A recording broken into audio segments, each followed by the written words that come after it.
Barak, Yahweh, Alam, Shalom, righteous family. Welcome back to True Talk.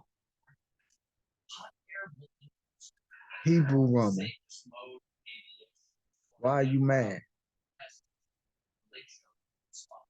Question that I shouldn't have to ask.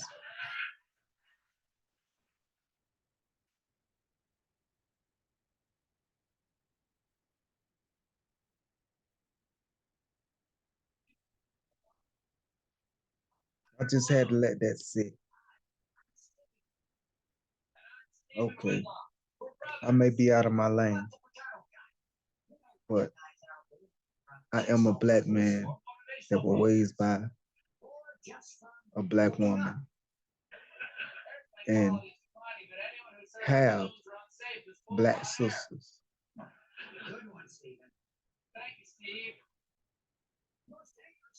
And I seen how my mama been treated by black men. And I seen how my sisters been treated by black men. It's easy to point the finger at the female and say, well, you chose those men. But why don't we point the fingers at the men for being that way, for not being stand-up men, for having babies and not taking care of them? You know, my sister had a baby, and this dude that she had a baby by, he was out playing in the streets, still dealing with other females. Like on Friday when Craig told Day Day, that's your problem, you play too much. The fact that he has had a son, his firstborn, you'll think he'll be overexcited that was spark something in him to want to do right. You brag a little bit about having a son, but that's all. My sister never kept him from seeing his son. He just was so busy playing in the street and dealing with women, he didn't have time. It's almost like he didn't have a son. And then every now and then when he get drunk, he'll come around.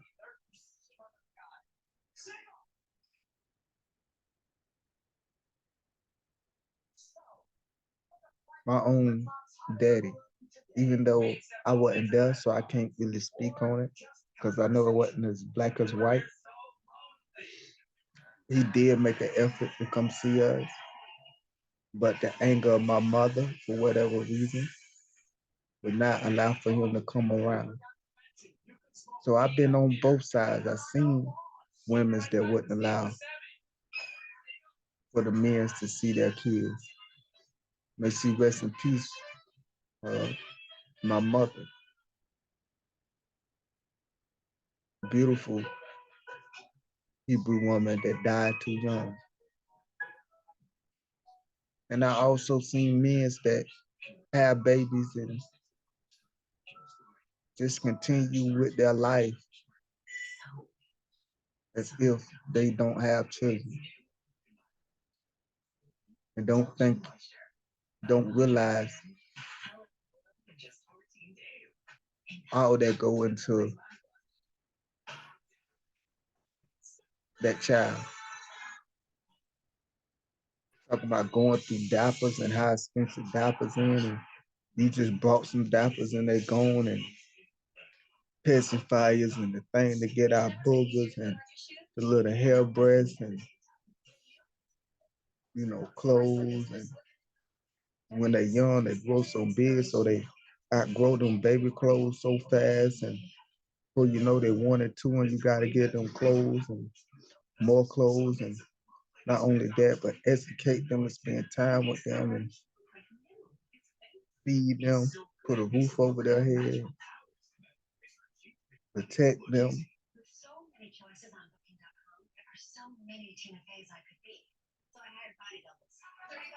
I remember one time, and I say this because I grew up in the struggle. We grew up dirt poor. Like, I think As Pop said on Dear Mama, we was poorer than all the other kids. I think we was probably poorest people in the city. That's how I feel. In the city where I stayed at, the little small town that I stayed. But we stay in this little green two bedroom house that was propped up on some bricks that looked like if a strong wind come in, it'll blow it away. The front door, when you came in, you had to lift up on it to open it and lift up on it to shut it. And while you was coming in, you had to step over the floorboard because the floorboard was so weak. If you step on it, you'll fall through. So everybody come to our house, we had to tell them, don't step right there, step over it and pull up on the door. Because the door was so regular and the hinge was about to come off the hinge. No insulation. In the summer, I like to say in the summer we sweated, and in the winter we shook.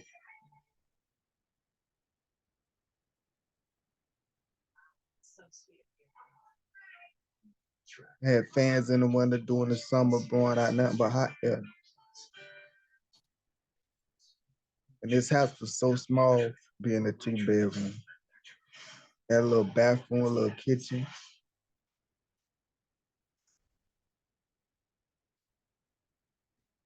Had holes in the floor, no insulation. At times staying in this house, we didn't have no water or no lights. And sometimes we didn't have no water and lights at the same time. And I remember one day as a young man, as we stayed in this house, I remember coming in from outside and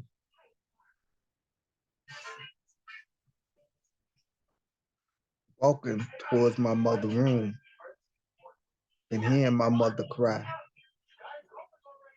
And I walk into her room and she's sitting on the bed, just crying her eyeballs out. And me as a young man, I really didn't know what to do or how to respond to this situation. I just walked in of my mama crying. And I said, Mama, what's wrong? I wrap my hands around her and I sit on the end of the bed with her. And I asked her what was wrong. And these was her exact words.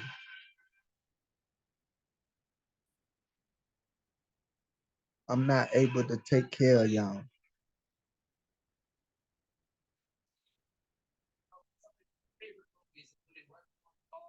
And I never forget that. And I told her, I said, Mama, you doing just fine. I didn't understand how much it weighed on her. As a young age. And as I get older, I appreciate her more. We had a relationship, if the truth be told, he was a drunk.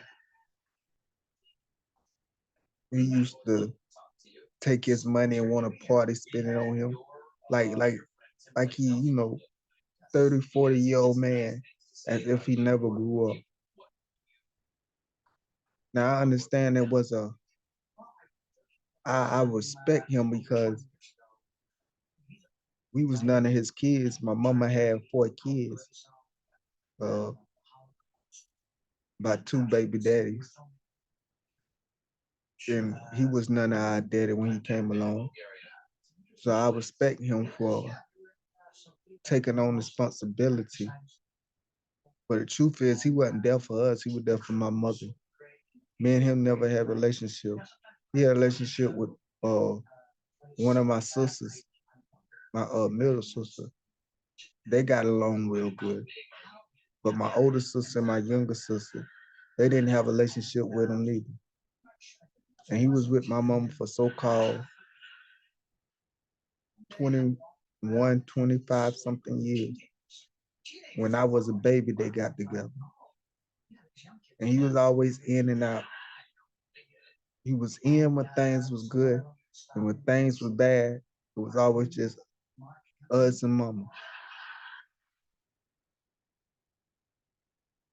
Y'all would love to blame my mother for falling in love with these black men and giving these black men a chance, especially when she was younger. How would she know that my sister, daddy, she told me she thought her and my older sister, daddy, uh, she thought they was gonna get married. She ended up pregnant, and one day, before he go to the army, he break it off with her and get with a white woman.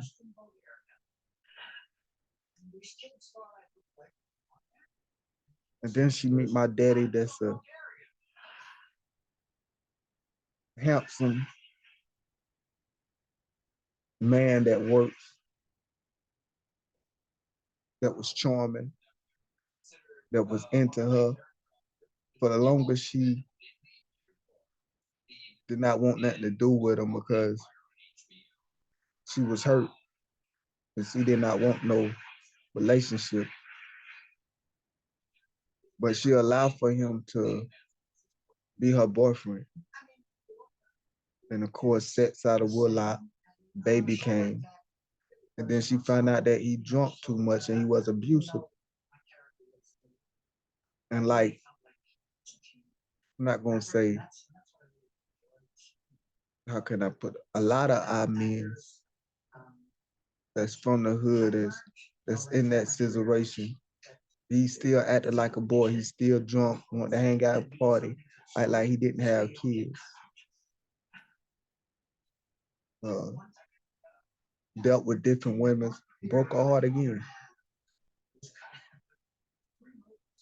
And I used to hate her because the man that she was with for 25 years that she met when I was a baby,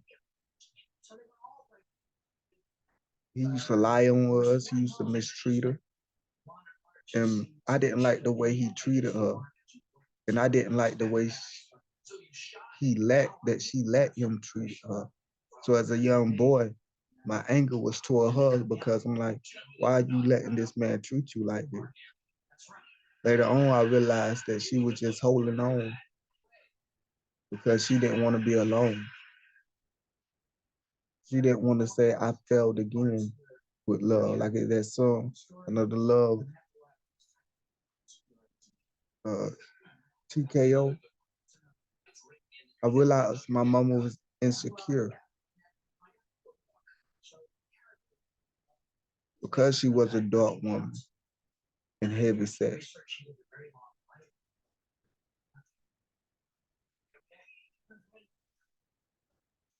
And that will allow some men to want to come in and take advantage of a woman like that. See, we barely call out the dogs, the pimps, the scums, the deadbeat babies daddy. All these man channels that want to criticize the woman for choosing these men. And then say these men are created because these women did not choose good men. When really these type of men are created because the father has abandoned not only the black woman, but the child. So that's how you get Rookie, Ray Rays, and Pookies. Not just by the black woman, it takes two to tangle.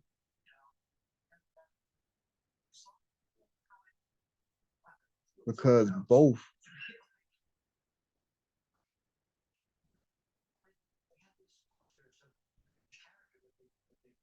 and yeah, I can admit society helped the black woman more than they help the black man. There's all type of programs that can help the black woman. They're not that advantage to us in society. Society want the black woman to be more paid than us. That's why there's a lot of companies that will hire black women. and put them as CEOs and big managers over their company and pay them thousands of dollars. And there's men that's in that position, but a lot of women hold that position. And from my point of view, it's more easier for a woman to get a job in this white supremacy system than a man. But the flip side of that is, even though society help out the black woman more than a black man, society pick at and degrade the black woman more than the black man or any other woman. So we got that trade-off. So a lot of them try to achieve these goals to make up for that insecure, try to prove to the world that they worth it.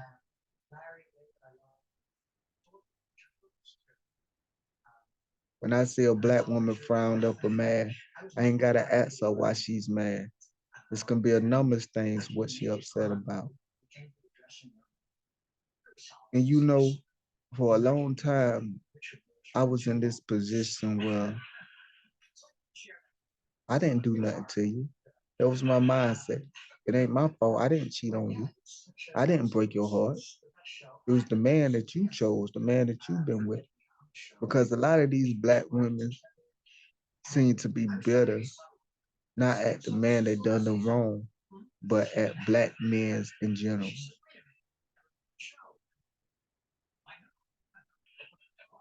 And that's how they come off. And the truth is, that's just how they are. And my mindset was, I'm not gonna heal a black woman. I'm not gonna be patient with a black woman. I'm not gonna, show her that I'm not like that. You know, I didn't do you wrong. And then I had to realize that that mindset was the mindset of my oppressors. It wasn't me. It was my ancestors. I didn't do nothing wrong. I don't owe you an apology. Why you blaming me? And I had to take responsibility, even though it wasn't me personally. It was my race and my gender that done her wrong. And out of that alone, I owe her an apology. Because I was on the front was I don't have to apologize. I didn't do nothing. Why do I have to say apology to you? And I realized that apology go a long way. That I do need to take responsibility and make restitution for what my uncles and my cousins and granddaddy has done, and my tribe of black men has done to our females. The good black man, we have to raise our hands. Instead of saying it wasn't me, I didn't do it. We have to raise our hands and say, we gotta fix this and apologize for it. Because the blood is on our hands. Even though it wasn't us personally, it still was us. So I'm no more of the belief, I didn't do it, don't be mad at me. Because if you get bit by a dog and that dog traumatized you, it don't matter if it's a little dog, a big dog, your neighbor dog, it don't matter if that dog is the sweetest dog in the world, it don't matter. You ain't gonna like dogs. Every dog you come across, you're gonna be fearful of because of one dog that bit you. And that's human nature. When I first got my heart broke, I felt like, how can I love another woman? And it took me a long time to actually trust a woman again, only to get my heart broke. And one part want to say, It's all women. I could have been one of them men that say, well, I had my heart broken by black women, so I'm stepping outside my way, so it's all women, so it's all black women. And no lie, at one time I had a mindset like that, being programmed. You know, I'm gonna tell y'all something that I'm ashamed of and not proud.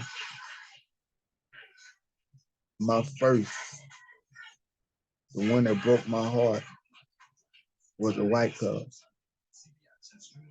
And she was a whore, and she was whoring around the whole neighborhood. And she went to my school, and she was a little older than me, and she took a liking in me.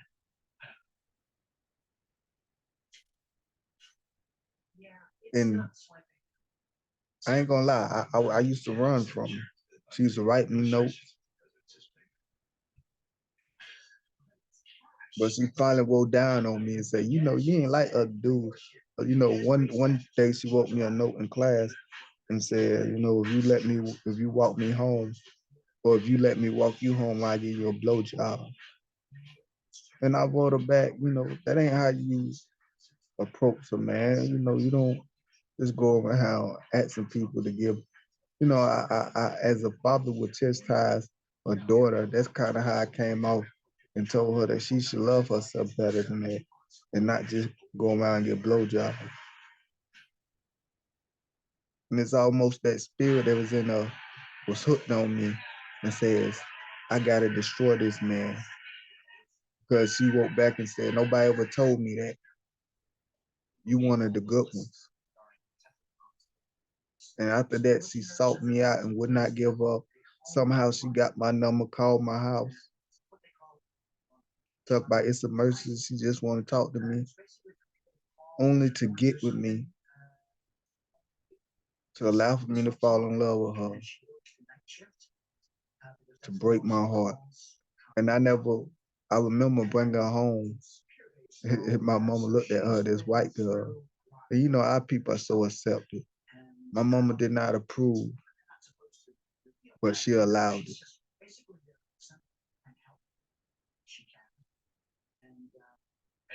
And I remember walking down the street and holding hands with her.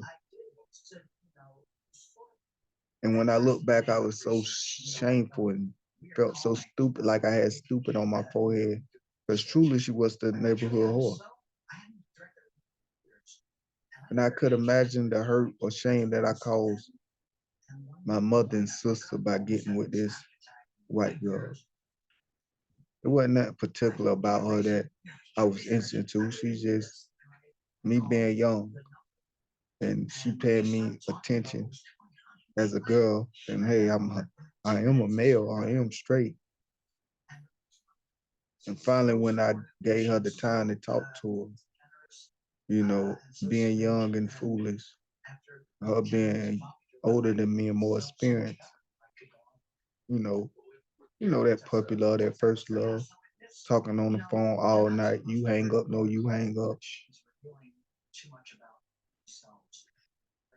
So I can't say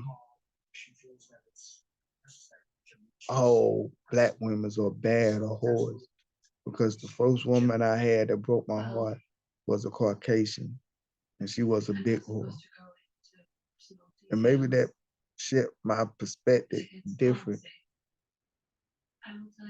Because after that, I said, first, not only I had never, I said I'd never date a white woman again, because I felt like all they the nature of the white woman was whores. Now there's some truth to that, but I'm not gonna get into that. But all white women are not whores.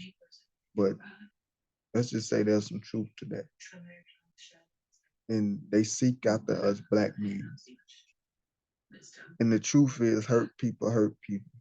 That is true, because I was hurt by this Caucasian girl. I put a block up to my heart. I didn't allow for my Hebrew sisters that wanted to love me. I played games with them at a young age. And I felt like I got to get them first before they got me. And then when I did let somebody in, you know how karma goes. All the women that I mistreated and done wrong, she done me the same way. And the Most High woke me up and realized you got a clean slate. You got to repent and you got to choose righteous and you got to know who you choose. You know, my mama used to always say, choose carefully who you have kids with and who you lay with. And you hear it and it going one ear out the other. But I wasn't thinking with wisdom. I wasn't thinking according to the scriptures. I shouldn't even been having sex at that young.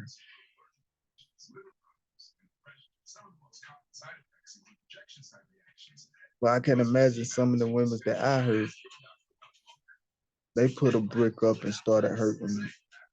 So I'm a part of this too. I've been a part of mistreating our women and hurting our women, even though I was young and dumb.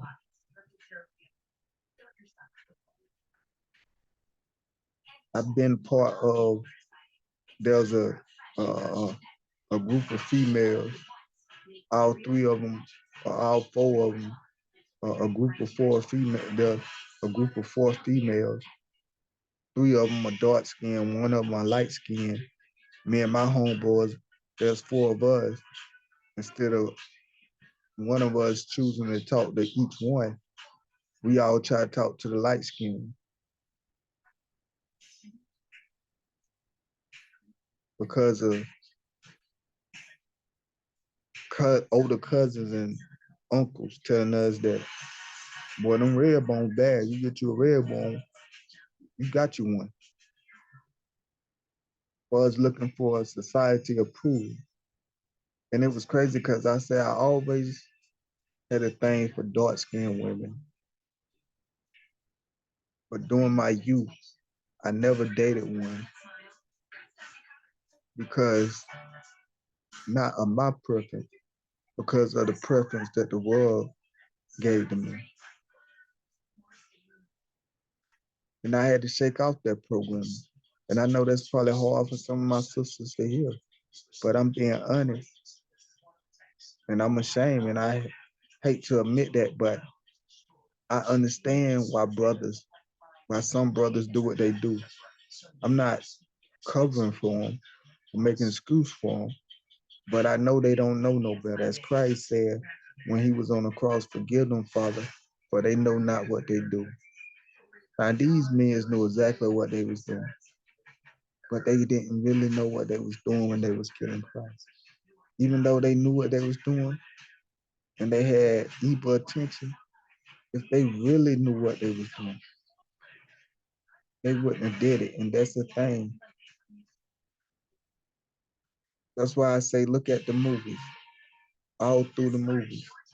One of the biggest example I like to give is Martin. You know, besides in every movie they got the black man saving and chasing a white woman, and or if she ain't a white woman, she's a Latino or real light skinned mix, you know, and it's just a dark skinned woman like uh color purple. It's always drama and she being mistreated. But Martin, yeah, Martin, you can ask any man who was more beautiful, Gina or Pam, and they'll say Pam. The dark skinned woman, she had a better body, or just beautiful all around.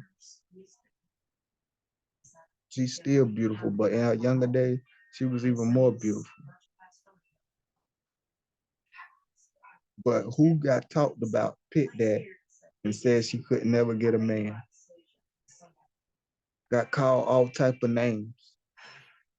Just so disrespectful. And we are laughing, they're supposed to be funny, that this black man picking at another black woman, not only a black woman, but a dark-skinned woman. And even though she looked good and better than his light-skinned woman, oh boy, he loved Gina. Little funny. I always thought Gina looked funny.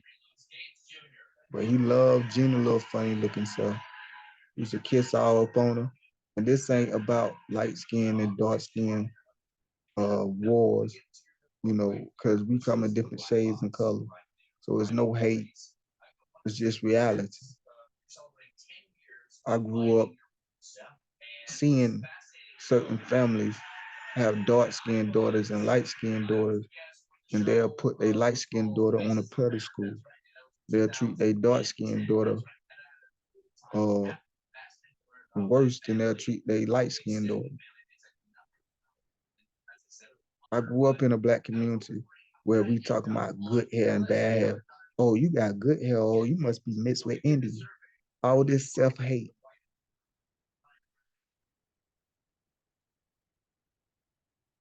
All these black jokes. There's 100 million black jokes. You blacker than Coco. Oh, when the light goes off, you disappear. But no light skin joke. If we just be honest and address these things. That's why I say we got to teach our kids, or the world and school gonna teach our kids.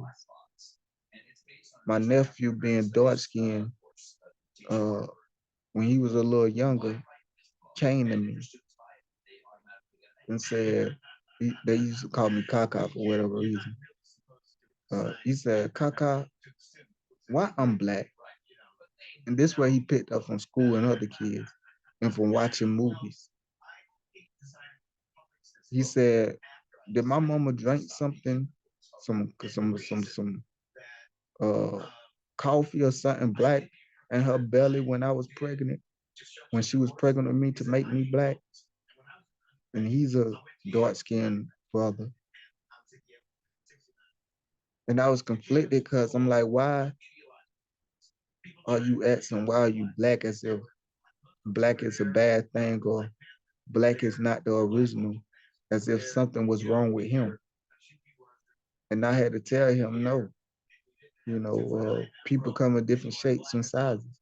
And I think the Holy Spirit took over me because, I'm glad I told him that.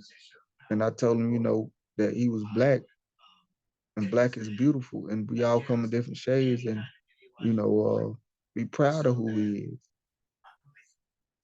because God made us different and we are unique. And I hope that carried him a long way. And then one other time, because his daddy wasn't in his life. So I was the uncle slash kind of role model, even though I wasn't no real positive role model back then. And he came to me again when he got a little older and he said, Kaka, I don't want to date black women because black women are ghettos and hood.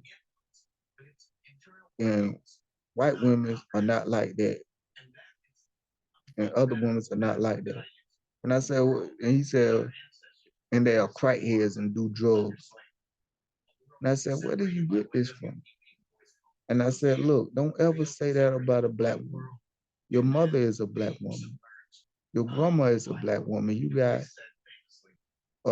black aunties and they treat you right and take care of you. They not on drugs. You don't see them doing drugs. But then once again, it was our environment. He seen the black crackhead women walking the street. And then he looked and he seen it on the movie.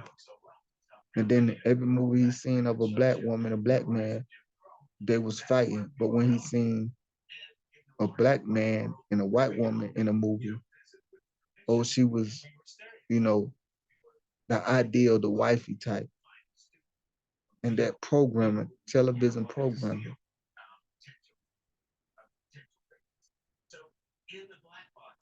And so I understand that part of it.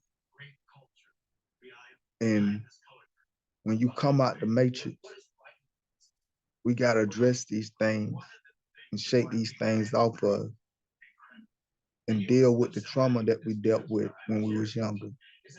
It's being picked at by our own. I often tell a story about the young, my friend of mine had a Hebrew daughter, a young black girl. She had to be about 6 or 7. She went to school with her natural hair.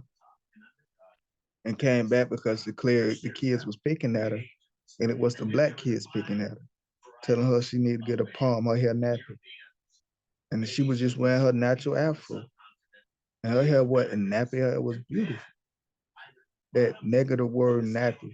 If nappy means natural and beautiful, then yeah, her hair was nappy, but it didn't look bad. It was just her wearing her natural hair. By her wearing her natural hair, her own people telling her, get a palm, your hair nappy. And then it got even worse when I told her that her hair was beautiful and unique. And she said, you know what, you right. I'm gonna wear my hair like this the whole year. And her mama overheard her say that and say, you gonna get you a perm or just for me, because you ain't about to embarrass me the whole year. So now you telling that young black girl that her natural hair is embarrassment to you. How, and we wonder why our sisters grow up insecure, wearing weave, and when we get to this point where we realize we just wanna tear them down and come at them and say, stop wearing weave, you trying to be like the white woman. Wear your natural hair. Now understand there's layers to this. That we gotta be long suffering, patient with them. For their whole life, they've been told that their skin and hair made them unattractive. And not only been told this by their own, but seen it perpetrated in through reality, through movies, where men go after light-skinned women and these ball players get white women and talk about how white women are better than black women. It's self-hate.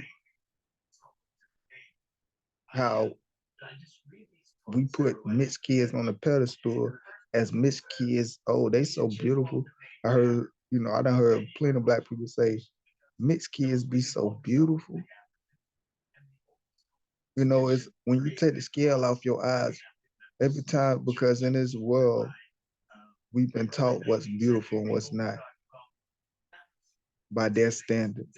So anything light and white, and the more straighter your hair is, the more narrow your nose is, they say that's beautiful. And we've been told the darker your skin is, the puffer your lips, the wider your nose, that's not so attractive, which that's the biggest lie. And we got to understand when you be told these things, go look at my video, You Are Being Programmed, how these things really can get in your psyche, what you think is your thoughts, and it's the world making you choose what beauty is and what's beauty not. This woman before me with her natural dark skin is beautiful. This is what beauty is to me. I hate, I'm gonna tell you the truth, that skinny, pointy nose that white people have, unattractive. They lips definitely unattractive. Look like two lines being drawn. And a lot of them you don't even know it. But when you see a white woman with puffy lips, 9 out of 10, she done had some type of blue top or surgery. But the wide nose are so cute to me. The little button nose is wide. The little skinny pointy nose are unattractive. That pale skin is unattractive to me.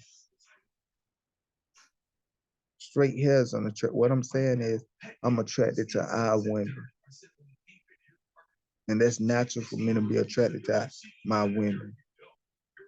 If a white dude say I'm not attracted to black women, I'm not offended. You aren't supposed to be. Be attracted to your woman.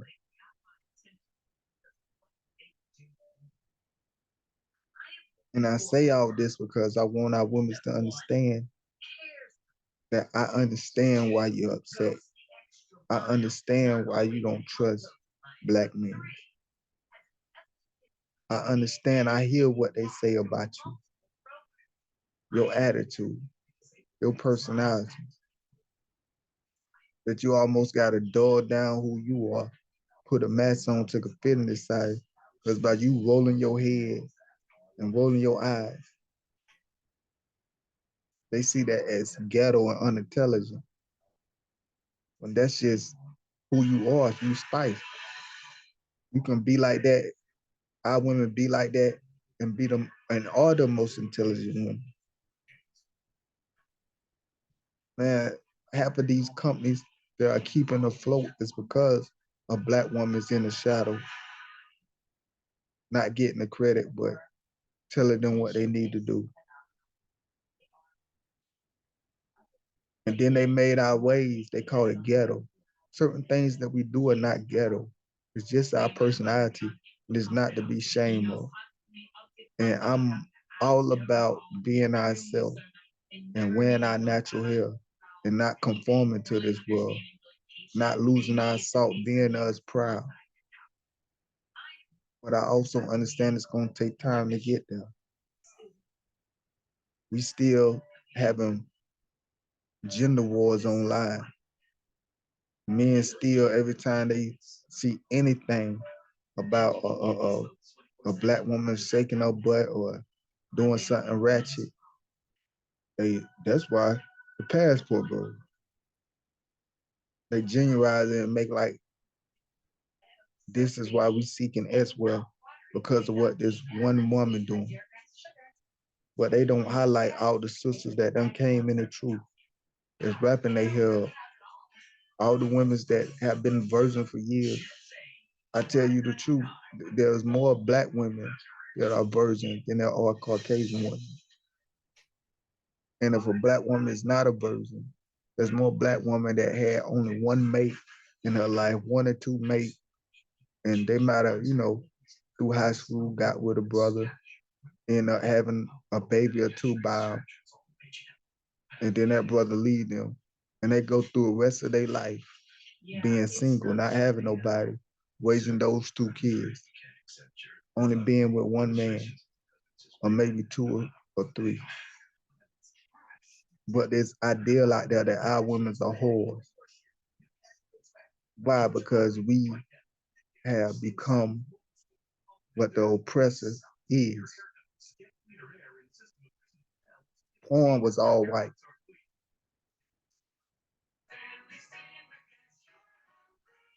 Blowjobs was usually restricted for white women.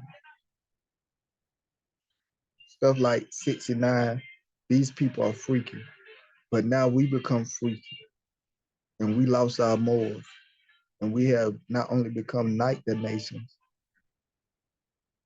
but because we are the most high people in the Trade Center, a spotlight is on us and we get blamed for it. Like the first thugs that was mentioned was not black men. The first drive-by that was done was by Italians.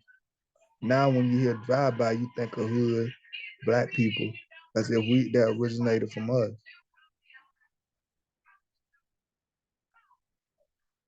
That's why I say we gotta rethink what is our culture and who we are as a people. They had told us what it means to be black or what black is. Black people like fried chicken. Well, everybody likes fried chicken. I found that out. But when they're fried chicken, white people love fried chicken just as much as black people. Chinese people and everybody. There's no way around it. But they make like that's just something special to us. Black people like watermelon. I know a couple of black people that don't even like watermelon. But yeah, I like watermelon, but everybody eat watermelon. For the ones that don't, salute to you. But this idea that, stuff they say to downgrade it.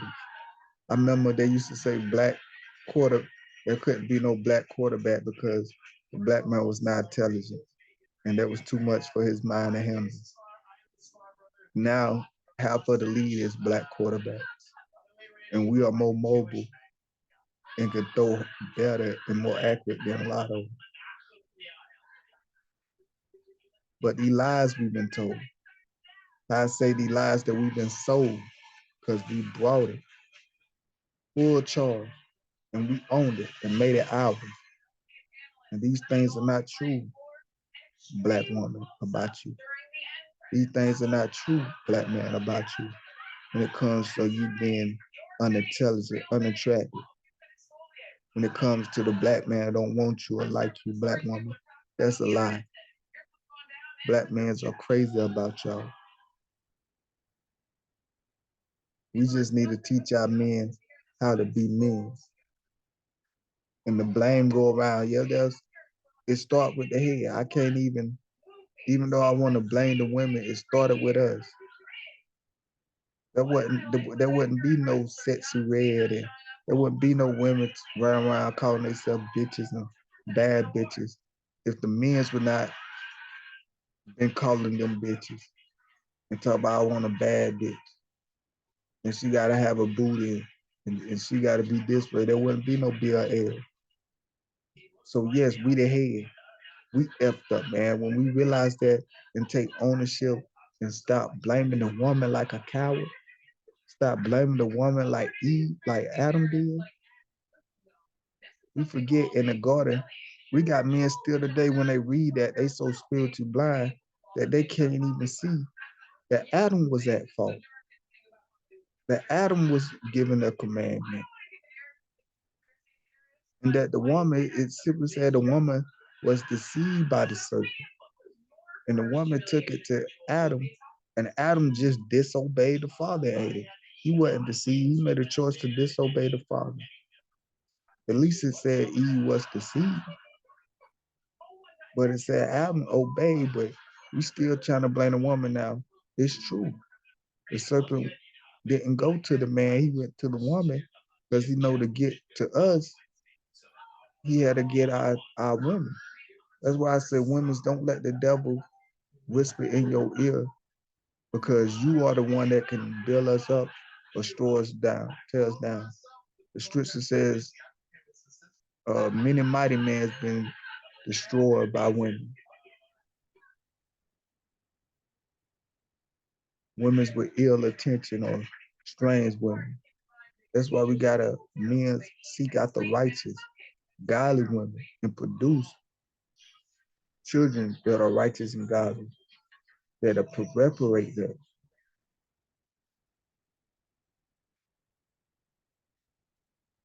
But I know why you mad. I won't ask you why you mad if I see you mad. And I won't say it wasn't me. I didn't do you wrong. I will apologize. And for what it's worth, right now, I'm sorry. I'm sorry that I hurt you. I'm sorry that black men has hurt you, mistreat you, and talk down about you. I call on the Holy Spirit and the power of Yahweh and Yahweh shall to come and put together what he put together, that no man take apart, that he put us back together, that he give us the spirit of confidence to love one another, to appreciate one another, to know one another. And I call on the spirit of Yahweh. I call on our Father. I call on the true spirit of righteousness and love to enter our heart towards one another, that these curses may be broke by the blood of Yahweh Shah, Hamashiach Nazareth, that we be covered. But that's the thing, it's only a remnant. Boy, I can't wait to leave this world, because this world is going to get worse. But for those of you and us that are coming out the nature, as the Father said, not only said we're going to restore our with pure language back to us, he said he's going to restore the blood, the bloodline.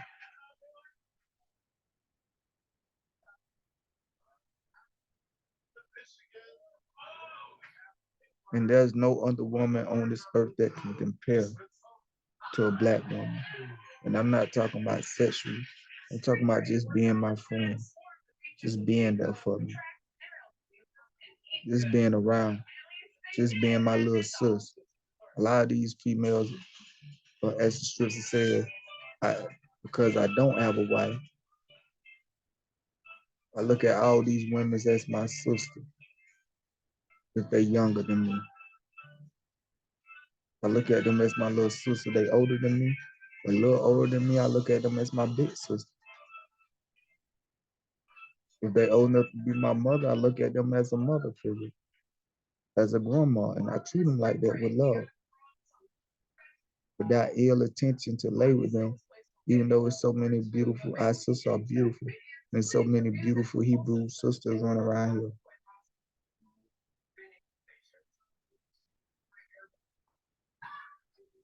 You gotta have self-control, wait to marry,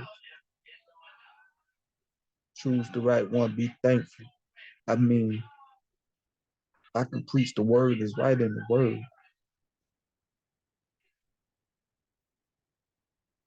But Hebrew woman that's called African American, that's called African, that's called Ghana, that's called Ghananese, that's called Tanzanese, that's called Black.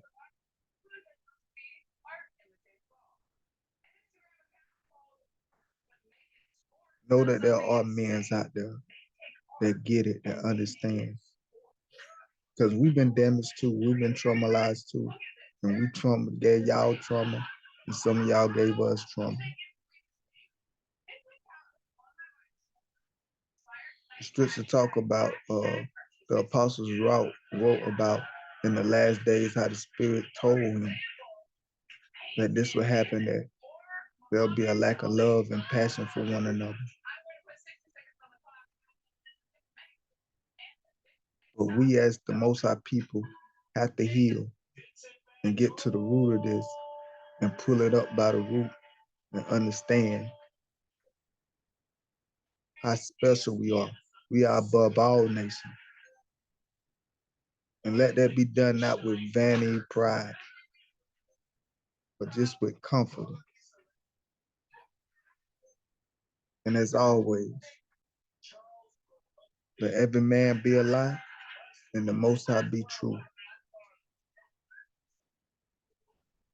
Until next time.